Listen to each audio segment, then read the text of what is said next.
창세기 25장 19절부터 34절을 통해서 저와 여러분에게 굳건한 믿음의 은혜를 주실 줄로 믿습니다. 우리 함께 읽겠습니다. 아브라함의 아들 이삭의 족보는 이러하니라. 아브라함이 이삭을 낳았고 이삭은 40세에 리브가를 맞이하여 아내를 삼았으니 리브가는 밧단 아람 족속 중 부두엘의 딸이요 아람 족속 중 라반의 누이였더라. 이삭이 그의 아내가 임신하지 못하므로 그를 위하여 여호와께 간구하며 여호와께서 그의 간구를 들으셨으므로 그의 아내 리브가가 임신하였더니 그의 아들들이 그의 태 속에서 서로 싸우는지라. 그가 이르되 이럴 경우에는 내가 어찌할꼬 하고 가서 여호와께 묻자온대 여호와께서 그에게 이르시되 두 국민이 내 태중에 있구나. 두 민족이 내 복중에서부터 나누이리라. 이 족속이 저 족속보다 강하겠고 큰 자가 어린 자를 섬기리라 하셨더라. 그 해산 기한이 찬즉 태에 쌍둥이가 있었니 먼저 나온 자는 붉고 전신이 토롯 같아서 이름을 에서라 하였고 후에 나온 아우는 손으로 에서의 발꿈치를 잡았으므로 그 이름을 야곱이라 하였으며 리브가가 그의 아들을 낳을 때 이삭이 60세였더라. 그 아들이 장성하며 에서는 익숙한 사냥꾼이 되었으므로 들 사람이 되고 야곱은 조용한 사람이었으므로 장막에 거주하니 이삭은 에서가 사냥한 고기를 좋아하므로 그를 사랑하고 리브가는 야곱을 사랑하였더라.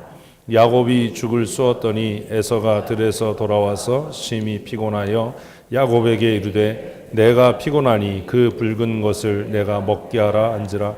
그러므로 에서의 별명은 에돔이더라. 야곱이 이르되 형의 장자의 명분을 오늘 내게 팔라. 에서가 이르되 내가 죽게 되었으니 이 장자의 명분이 내게 무엇이 유익하리요. 야곱이 이르되 오늘 내게 맹세하라. 에서가 맹세하고 장자의 명분을 야곱에게 판지라. 야곱이 떡과 팥죽을 에서에게 주매 에서가 먹으며 마시고 일어나 갔으니 에서가 장자의 명분을 가볍게 여김이었더라. 아멘. 우리 다시 한번 옆에 분에게 권면하십시다. 하나님이 주신 명분을 가볍게 여기지 맙시다. 춘천성도교회 성도라고 하는 하나님이 주신 그 거룩한 이름, 또 더 나아가서 집사와 권사와 장로, 진장 주일학교 교사, 팀장이라고 하는 그 거룩한 이름의 영광과 명분을 가볍게 여겨서 스스로 멸망당하는 그 권위를 상실하는 하나님이 주신 그 은혜를 상실하는 어리석음을 절대로 범하지 말아야 합니다. 왜 아멘들을 안 하세요? 좀 제발 좀 아멘을 하지니까요. 아멘. 이게 굉장히 중요해요. 한 번 잃게 된 명분은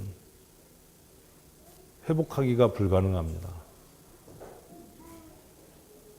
지금은 별것 아닌 것 같지만 이 한 번의 사건이 에서의 삶의 방향을 바꾸어 버렸어요. 제가 어렸을 때 이 본문 읽으면서 그런 생각을 했습니다. 하나님 참 이상하다. 아니 야곱을 들어서 쓸 거면 처음부터 야곱을 뭐로? 장자로 태어나게 하시지. 왜 에서를 장자로 태어나게 하고 야곱을 사용하시는가? 근데 가만히 나중에 커가면서 성경을 이해하면서 깨달은 게 뭐냐 하면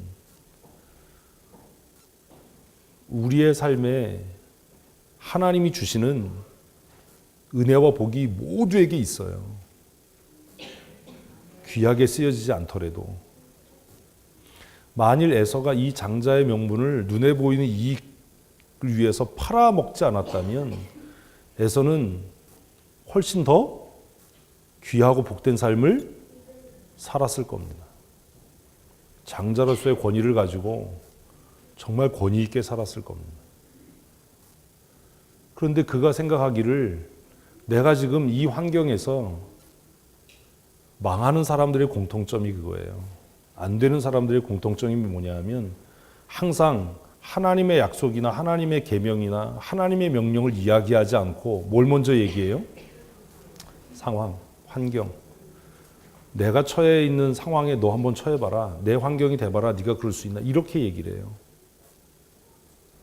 한번 따라하십시다. 상황은 달라도 명령은 동일하고 환경은 달라도 약속은 동일합니다. 내가 당하는 어려움이 가장 큰 어려움이라고 생각해요. 사람은 그래요. 그래서 안 되는 사람들은 항상 뭘 얘기하죠? 내 상황, 내 환경 대봐라. 답이 없다. 미래가 없다. 라고 얘기를 해요. 근데 그렇지 않아요. 믿음으로 산다는 건 상황이 어떠하든지 환경이 어떠하든지 변하지 않는 무엇을 붙잡고 하나님의 약속을 붙잡고 변하지 않는 율례와 법도와 계명을 지켜내는 겁니다. 아멘. 그게 믿음으로 사는 거예요. 에서가 만일 야곱이 이렇게 했을 때, 야, 안 먹어. 더럽고 치사하다, 이 새끼야. 너하고 이제 안 놀아. 너하고 안 사겨. 너하고 절교야. 너 형이라고 부르지 마. 어디 감히 하나님이 나에게 주신 장자의 명분을 넘봐 그리고 팥죽을 걷어찼다면 내가 굶어 죽더라도 이 믿음의 자리를 떠나지 않을 거야.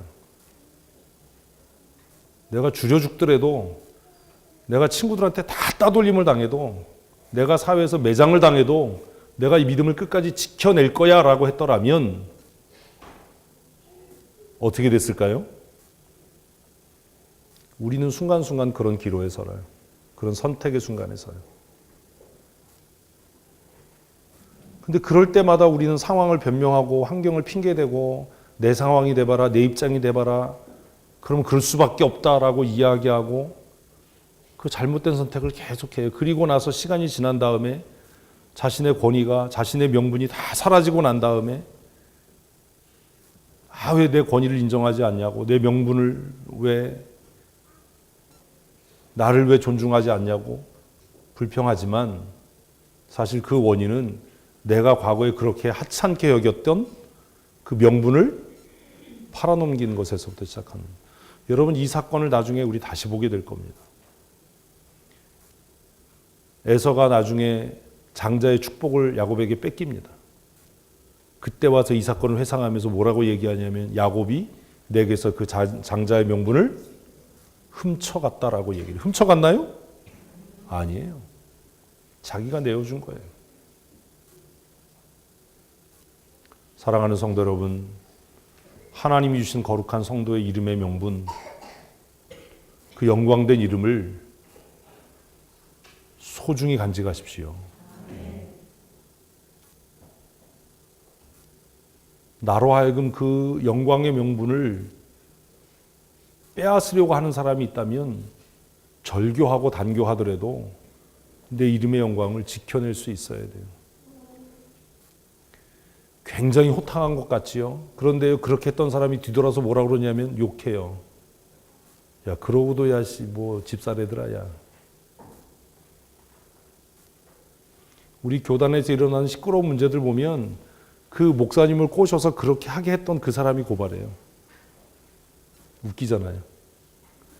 우리 몇 번 그런 일 있었잖아요. 뭐 총회장이 무슨 뭘 했다 이런 얘기들. 근데 그 사건 헤쳐보면요, 그분이 그랬던 게 아니라 옆에서 누군가가 괜찮아요. 한번 LA 왔으니까 한번 갑시다. 한번 뭐 취임 재미삼아 해봅시다. 그랬던 그 사람이 그걸로 고발해요. 우리는 그 사람하고 같이 함께 해주면, 합석해주면 호탕한 사람이 정말 뭐 이렇게 생각할 것 같은데 그 사람들은 돌아서서 욕해요. 별 수 없어. 권사도 별 수 없고 집사도 별 수 없어. 다 똑같아. 그래서 보다 나은 가치를 붙들고 사는 것은 세상이 감당할 수 없는 믿음의 사람으로 사는 겁니다. 여러분, 지난 한 주간 세상이 감당이 안 되셨습니까? 아니면 세상이 나를 감당할 수 없었습니까? 어렵지요? 믿음으로 산다는 건 내가 세상이 감당이 안 되는 삶을 사는 그런 수준의 삶이 아니에요. 믿음으로 산다는 건 세상이 나를 뭐 할 수 없는, 감당할 수 없는 삶을 사는 거예요. 아멘. 이 아멘 하나는 병을 어떻게 고치지? 그래서 마귀가 우리를 보면서 내가 쟤를 돈으로 목을 조르면, 건강으로 목을 죄면, 관계가 깨어지는 것으로 목줄을 죄면 저놈이 항복하고 타락할 것 같았는데 쟤는 내가 뭐가 안 돼? 감당이 안 돼. 사단이 여러분을 보고 그렇게 고백할 수 있었으면 좋겠습니다. 그런 거잖아요. 근데 사단이 여러분을 볼 때, 우리를 볼 때 너무 만만한 거예요. 쟤는 뭐만 어렵게 하면, 경제적으로 조금만 어렵게 하면 믿음을 저버릴 놈이야. 쟤는 자존심 조금만 긁으면 뭐 할 놈이야?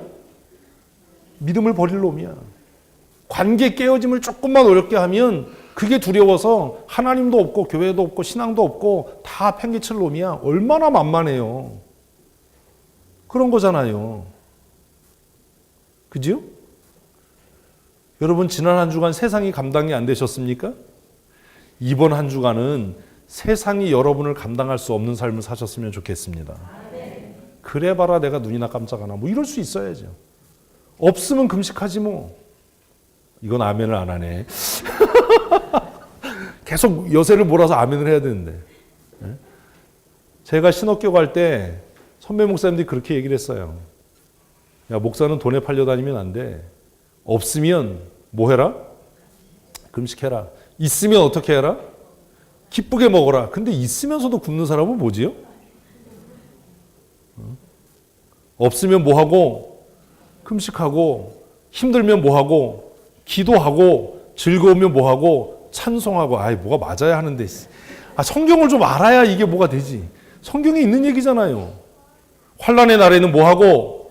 기도하고. 환난의 날에 찬송하고. 그럼 미친 거예요. 환난의 날에는 찬송이 잘 안 돼요. 즐겁고 감사하면 뭐 하고? 찬송하고. 있으면 먹고 나누고, 없으면 금식하고. 사단이 두려울 게 뭐가 있어요? 제가 천안에서 10년 목회할 때 성도들 하나도 없어도 매주 죽어라고 설교 준비하고요. 야, 이 할머니들 앉혀놓고 뭘 설교하나 막 이게 답답하지만 열심히 했어요. 최선을 다해서. 정말 답이 없어 보이고 끝이 안 보이지만 얼마나 황당한 짓도 했냐면 그 60 넘은 놓친 애들 모아놓고 영어 성경 가르쳤어요. 근데 하나님께서 한 사람 한 사람 불러 모으시더라고요. 문제가 뭐냐? 내가 무엇으로 살기로, 믿음으로 살기로 작정하느냐예요. 그게 안 되는 거예요, 우리가. 사랑하는 성도 여러분, 세상이 감당할 수 없는 사람으로 제발 사십시오. 먹을 거 없으면 뭐 하면 돼요? 금식하세요. 하나님이 들으시겠죠. 먹을 거 있는데 괜히 밥 굶지 말고 먹을 거 있으면 잘 챙겨 드시고 힘들고 어려우면 도망가려고 하지 말고 엎드려서 뭐 하고? 기도하고. 엎드려 기도하고. 하나님이 은혜 주시면 뭐 하고?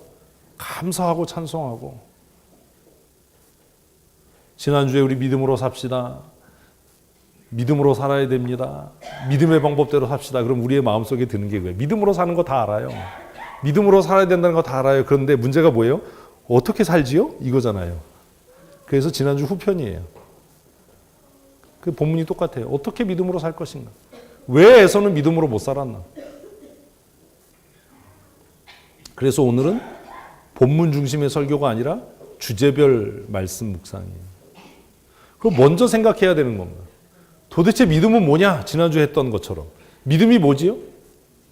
장로교 신학이 이 예정론과 구원에 대한 선택이 성도들의 삶을 아주 망가뜨렸는데 우리는 믿음하면 로마서에 있는 바울의 권면을 마음속에 들어서 구원, 믿음 이러면 마음으로 믿어 의에 이르고 입으로 시나요? 구원에 이른다라고 얘기를 해요. 아멘. 그죠? 그래서 한동안 영접기도 같은 거 막 시켰어요. 집회 가면. 자, 다 눈 감으세요. 그리고 오늘 예수님을 마음에 영접하기로 작정하신 분들 손 드세요. 손 든 분들 잠깐 일어나세요. 일어나면 이제 자, 내 기도 따라합니다. 그러고 기도 짝 따라. 아멘. 그러면 박수합시다. 오늘 구원받았습니다. 아니에요. 그 사기예요. 종교 사기. 그렇게 해서 구원에 이를 수 없어요. 지난주에 믿음은 뭐라고요? 살아가는 방식이에요. 성경에 대해서 이야기하거나 성경을 가르치거나 종교적인 행위를 하는 것이 믿음이 아니라 진짜 믿음은 뭐예요? 살아가는 방식이에요. 2007년에 얘기했잖아요. 진짜 예배는 주일 예배가 끝나고 언제부터다? 월요일부터의 삶이 예배다. 난 그렇게 못해. 난 뇌물 못 받아. 난 그렇게 못해. 왜? 나는 하나님의 사람이거든. 이게 진짜 예배인 거예요. 나는 속일 수 없어. 왜? 하나님의 사람이거든. 나 그날은 모임에 못 가. 왜? 나 예배하러 가야 돼요. 나 하나님의 사람이거든. 믿음이란 믿음에 대해서 논하거나 믿음을 가르치거나 종교적인 행위를 하는 것이 아니라 살아가는 방식, 삶의 행위인 거예요. 그 사람의 삶의 방식이, 그 사람의 행위가 무엇에 근거해 있을 때? 말씀에 근거해 있을 때. 그가 선택하고 결정하는 순간마다 무엇을 따라서? 말씀을 따라서 선택하고 결정하는 그것이 그 사람의 믿음의 본질이에요. 그래서 성경은 우리에게 뭐라고 이야기합니까? 같이 읽겠습니다. 내가 보거니와 믿음이 그의 행함과 함께 일하고 행함으로 믿음이 온전하게 되었느니라. 성경을 아는 게 믿음이 아니에요. 성경에 대해서 말하는 게 믿음이 아니에요. 뭐가 믿음이에요? 행하는 것이요.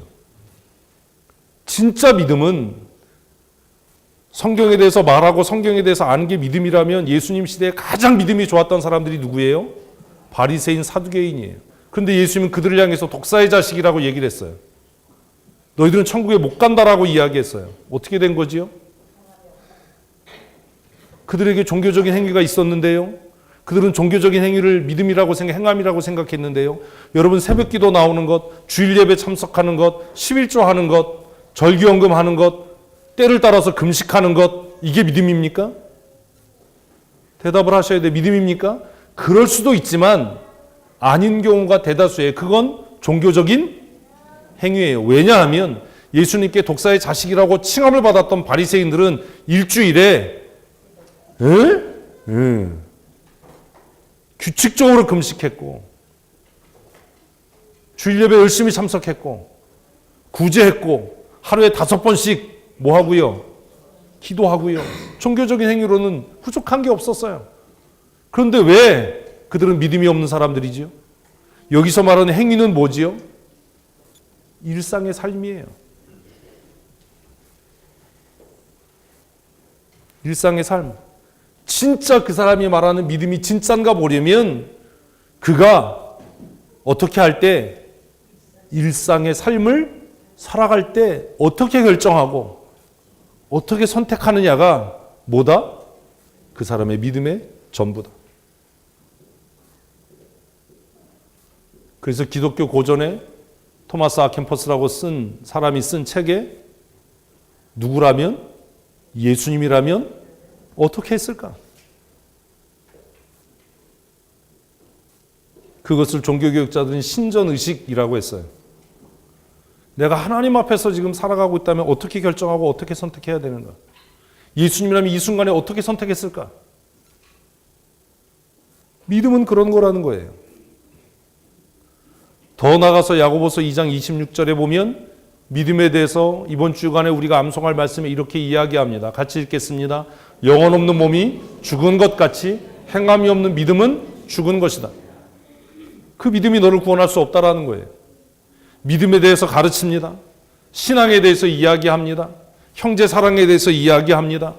거룩함에 대해서 이야기하는 것은 누구나 쉽습니다. 그런데 그것을 어떻게 하는 것? 살아내는 것. 그렇게 살아내는 것.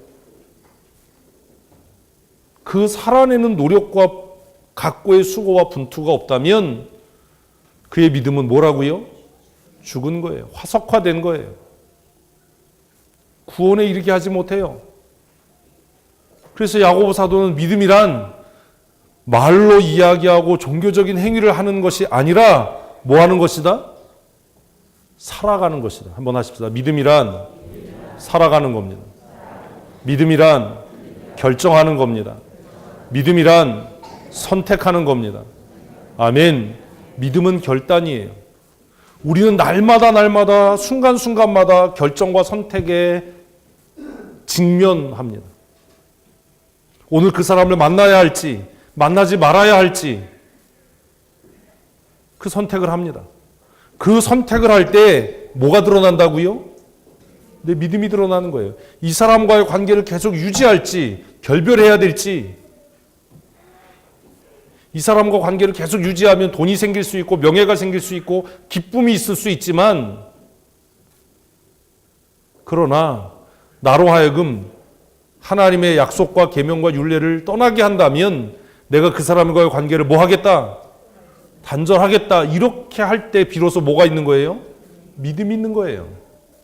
변명을 하고 핑계를 하고 상황을 얘기하고 그래서 내가 이렇게 결정할 수밖에 없어 라고 얘기한다면 그는 믿음이 없는 사람이에요.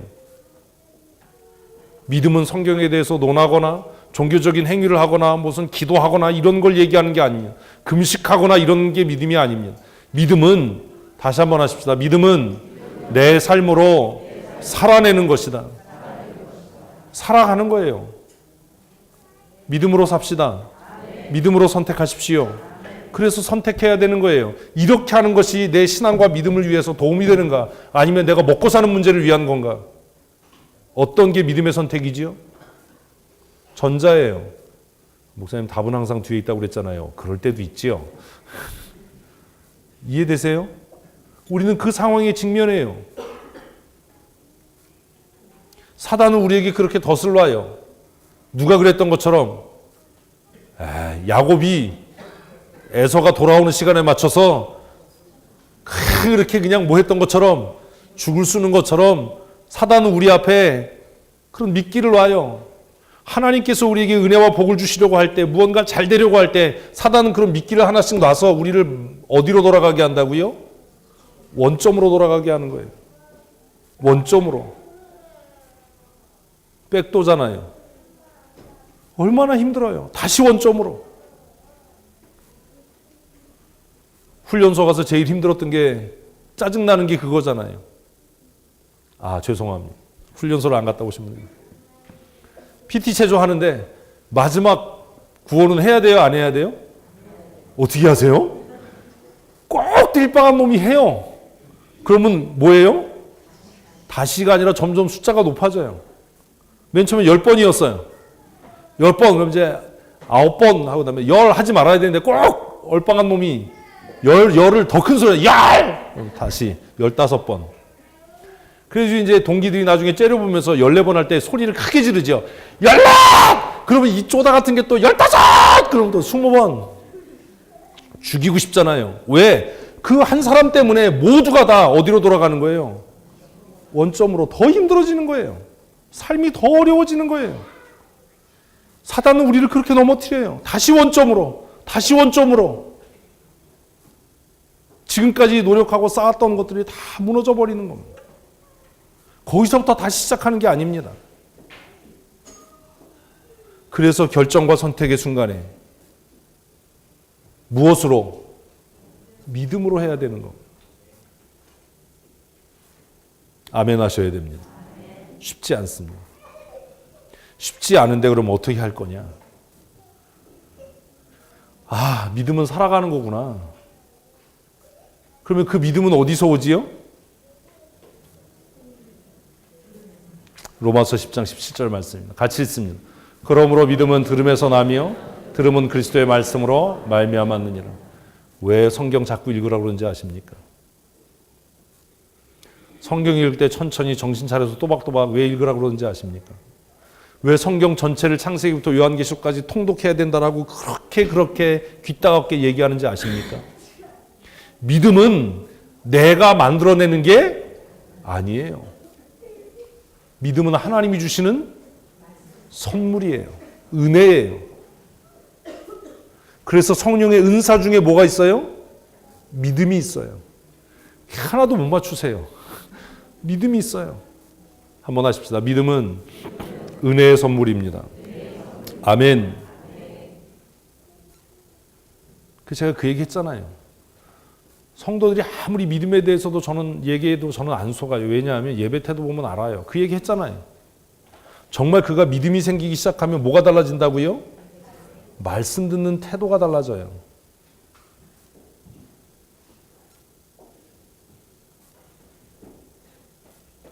설교 듣는 자세가 달라진다고요.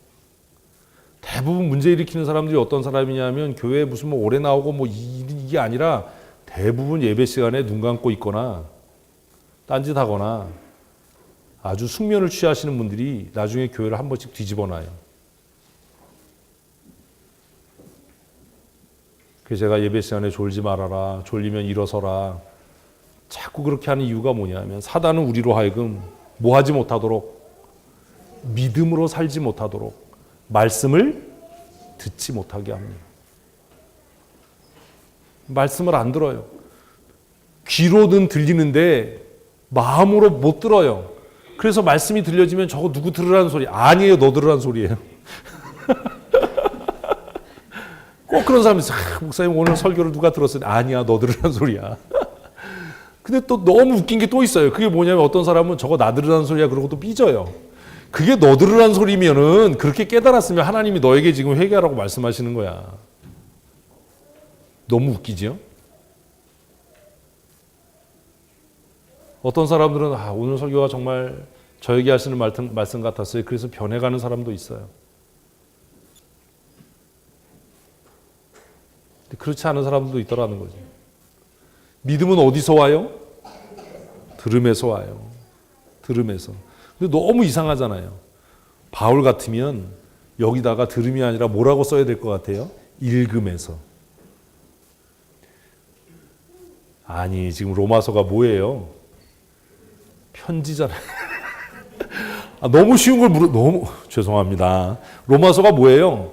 편지에서. 편지잖아요. 편지에서 그랬는데 편지잖아요. 우리는 성경을 읽어서 믿음이 생긴다라고 말할 수 있잖아요. 전혀 그런 고민 안 하시는군요. 성경 공부해서 믿음이 생긴다라고, 간증을 들어서 믿음이 생긴다고. 그래서 간증 집회 하잖아요. 간증 집회 하면 안 돼요, 사실은. 믿음은 그렇게 해서 생기지 않아요. 바울은 지금 편지를 쓰고 있어요. 로마 성도들에게 로마서라고 하는 편지를 쓰는데, 그러면 논리적으로 얘기하면 믿음은 어디에서? 읽음으로, 말씀을 읽음으로라고 해야 되는데 왜 바울은 여기에다 뭐라고요? 들음이라고 썼을까요? 기록된 말씀이 무엇으로 들려질 때? 하나님의 말씀으로 들려질 때 그것이 믿음이 되는 줄로 믿습니다. 왜 믿음이 안 자라는지 아세요? 설교를 들으면서도 뭘로 들어요? 목사 이야기로 듣는 거예요. 그래서 기분이 나쁜 거예요. 나 들으라고 하는 소리지 목사가. 끝난 거예요.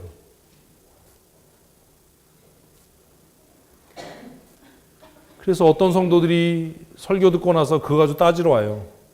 거긴 들어줄 필요도 없고 설명할 필요도 없어요. 그런 경우에 제가 설명 안 하고 듣지도 않아요. 그게 뭐냐 하면 당신은 뭐 한 사람이 아니에요? 예배한 사람이 아니에요. 아니 그 아까운 시간에 무슨 목사 말을 들으려고 교회를 왜 와요? 저보다 더 훌륭하잖아요. 저보다 많이 배웠잖아요. 뭐하러 교회로 와요? 혼자 성경 읽지. 목사님 설교 시간에 이렇게 말씀하셨는데 이러면 끝난 거예요. 그 사람은. 넌 끝이야. 신앙의 기본이 안 돼 있는 거예요. 설교를 뭘로 안 듣고 있어요? 하나님의 말씀으로 안 듣고 있어요. 설령 목사가 다른 사심을 가지고 다른 욕심을 가지고 그 말씀을 전했다 하더라도 듣는 사람은 그것을 무엇으로? 아니요. 한번 하십시다. 내게 주시는 하나님의 경고로. 왜 그러세요? 내게 주시는 하나님의 책망으로, 내게 주시는 하나님의 위로로 들어야 합니다. 아멘. 이게 신앙의 출발이에요. 오죽하면 설교를 듣는 법이라는 책이 나왔겠어요. 우리는 그렇게 생각 안 한다고. 믿음은 어디에서 와요? 듣는 것에서 와요. 듣는 것에서. 그래서 개혁주의 예배의 가장 중심은 뭐라고요? 말씀 선포예요. 뒤에 순서 많으니까 설교 짧게 합시다. 이런 소리 하면 큰일 나는 거예요.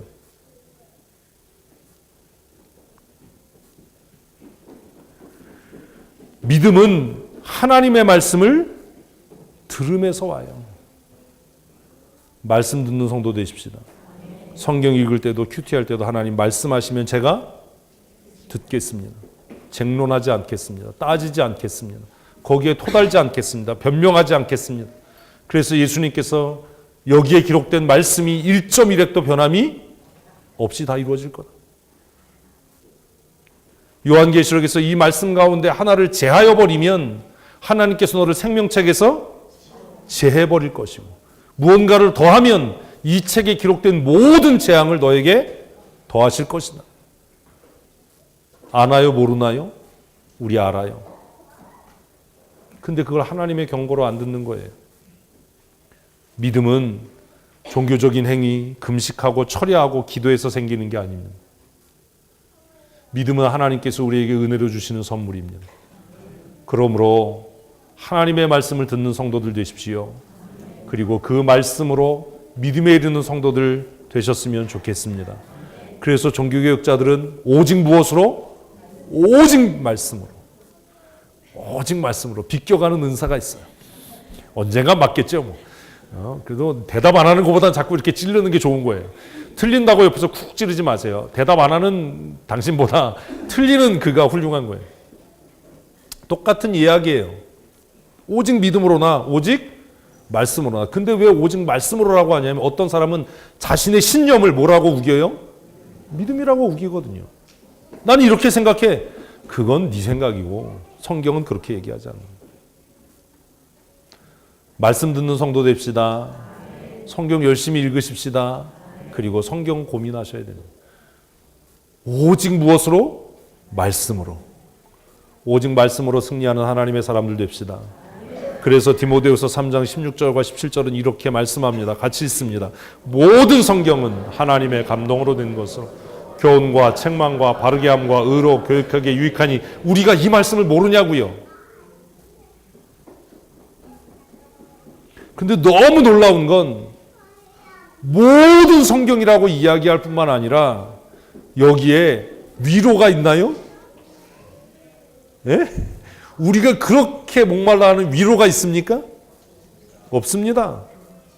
성경은 하나님의 감동으로 된 것으로 하나님의 사람들에게 뭘 주고, 교훈 뭘 주고, 책망 뭘 주고, 바르게 함과 의로 교육한다라는 거예요.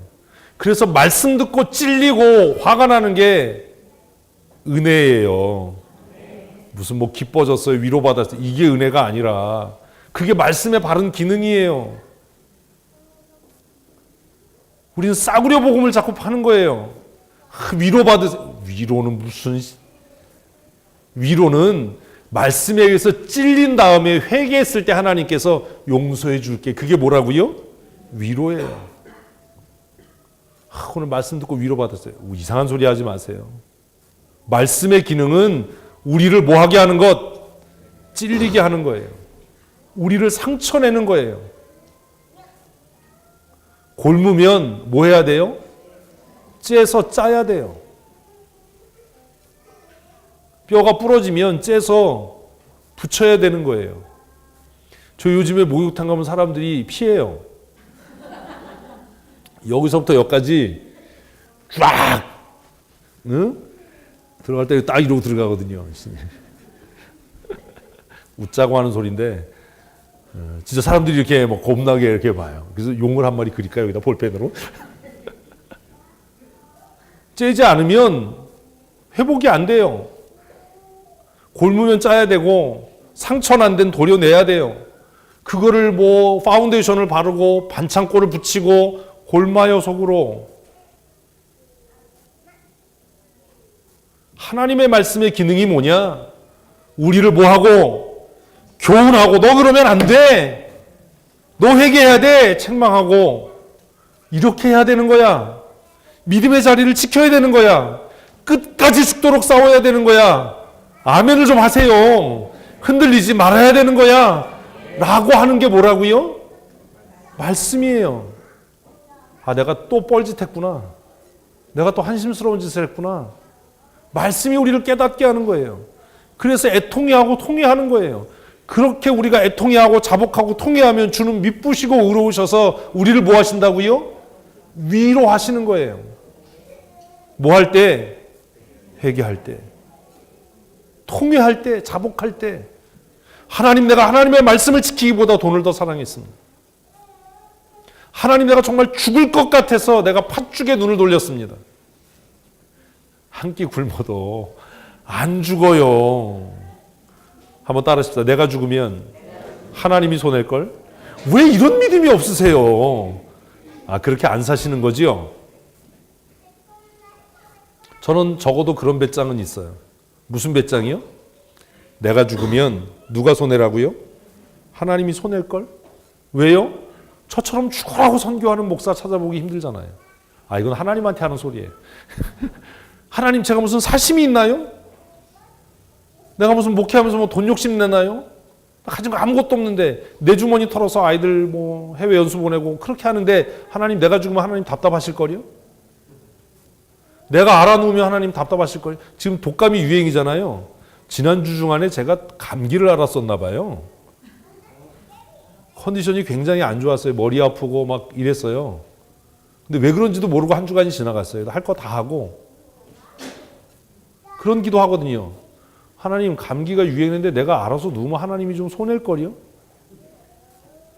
내가 한 이틀 누우면은 하나님 좀 답답하실 거요? 내가 일찍 죽으면 하나님 손해일 거예요. 그런데 내 소망은요, 빨리 죽어서 천국 가는 건데요. 지난번에 한번 후배한테 65세쯤에 은퇴를 해야 될 것 같아요. 그러니까 그 후배가 눈을 크게 뜨더니 하나님 앞에 그거는 충성하는 게 아니라고. 내가 걔한테 그랬어요. 내가 무슨 뼈냐? 우려먹으려고 그러게? 일찍 은퇴해서 나도 좀 놀다가 죽어야지. 70세까지 그거 하다가 나중에 놀 시간도 없고 그게 뭐냐? 내가 무슨 곰탕도 아닌데 얼마나 우려먹으려고 그러냐. 그러고 생각을 했는데 그런 거잖아요. 여러분, 왜 그렇게 겁이 많으세요? 한번 하십시다. 내가 아프면